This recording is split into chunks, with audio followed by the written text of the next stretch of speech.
Girls, not a single man has come up to meet you. We're all made up, dressed up. There are no men, good, maybe there are. Hey, man, don't be afraid to approach beautiful girls on the street. You are very kind, friendly, and affectionate. So go for it. In every city, there are beautiful girls who want to meet you. And here begins the deepest level of understanding. Not just about women, but about the very structure of the world in which they lived, survived, and manipulated. A woman never acted alone. She was always part of a social construct that operated on a simple, primitive principle. If a man wants a woman, he must measure up. And behind this requirement to measure up was hidden absolute submission to the system of her desires, her comfort, her emotions. When a man started to reach the standard of being good, he lost himself. He stopped being free, stopped being dangerous, and became convenient. And it was precisely then that he would be left, because interest in him would fade. After all, a man's value lies in his defiance, in his ability to exist outside the system, in his ability to say no where others remain silent. Why do men stare but never come up to introduce themselves? Well, look, I want to tell you, those men who stare, why do men stare but not come up to introduce themselves? Well, look, I want to tell you, those men who stare but don't come up to introduce themselves, first of all, I'm going to speak quite categorically, so please forgive me, it's just the nature of a live broadcast. Those who stare but don't come up to introduce themselves are actually very high quality men, because it means that they are, well, how should I put it, not exactly shy or timid, but let's say they're rather anxious. From the height of my experience, I would tell you, that's exactly the kind of man we need.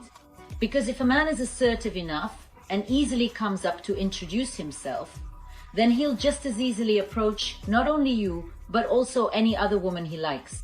That's why, as a woman with a lot of experience, I would actually recommend that you pay attention to those guys who stare but don't come up to introduce themselves, and learn to be the first to start the conversation with them. In other words, just give these men a signal that they can talk to you about anything, and then be calm about their possible no. Let me explain why. Because it might just seem to you that he likes you, and you need to learn to take that calmly. But to sum up, my dear girls, those guys we see that they like us, by the way, always remember that you're not the only one this guy likes, and that's perfectly normal. Men are attracted to many different girls. It's completely natural. But if you notice that he's checking you out, learn to initiate communication.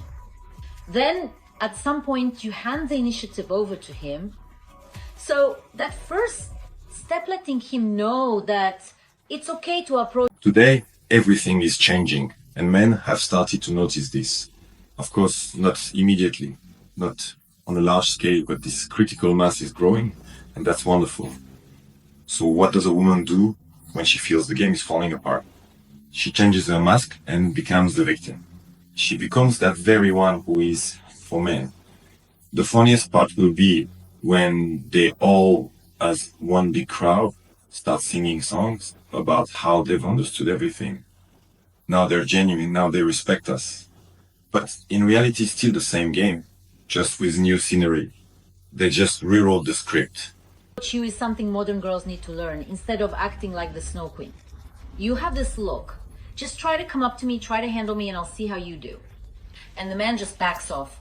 Wherever I go, men always come up to meet me. In restaurants, at the gym, even just while I'm out for a walk. What attracts them is that I always have this wild pleasure on my face. I'm always relaxed. Everything is great for me. I'm like a well-fed ginger cat who thinks life is just wonderful. Let me just recommend what kind of men you should look for. First of all, isn't it obvious that if I can afford to sit in my favorite restaurant at 2 o'clock on a Monday afternoon, sipping coffee, all beautiful, well-groomed, with freshly washed hair and makeup, it means someone is providing this life for me? It means someone is taking such good care of me and looking after me so well that I can afford this relaxed lifestyle without a care in the world. So this is the pleasure you're all chasing after? Why don't you go for that woman who works 2 jobs, who's exhausted, whose whole life is honestly a mess? It's obvious right away.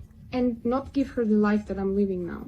well, you're not going to provide for her or start taking care of her, investing in her, believe me, any woman with that kind of support will blossom and become that incredibly beautiful, energetic woman who's ready to share love, affection, and care with you. Isn't it obvious?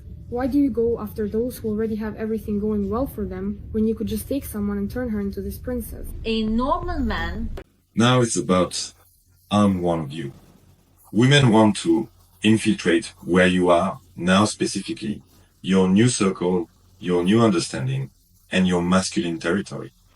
They intend to pretend to be your ally, only to break your heart again later. But this time, not by leaving, but by making you trust again, open up again, let her in again, and lose yourself all over again. Remember, the enemy is not the one who yells at you with a knife in hand. The enemy is the one who quietly stands next to you with a glass of wine, smiles, and says, I just want to understand you better. Because real blows always come from close range, from within. And most often from those to whom you yourself gave the key to your soul. That's why you can't let your guard down.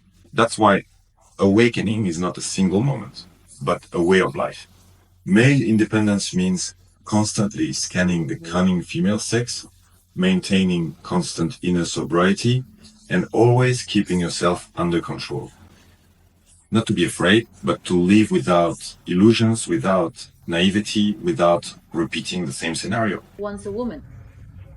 And from a woman, he wants feminine behavior, feminine reactions, some kind of feminine softness, lightness. They are all very susceptible to tenderness. They are all very drawn to these things that, in principle, men can't really express. And besides, it's not really customary for men to show that kind of thing. And so he enters this sort of flowery space. And even if he comes in during a conflict, even if something else is going on, he still feels great, comfortable in this garden, you see? But when he comes in and it's all, well, just sticks and stones, then it's really hard. And he doesn't even want to be there.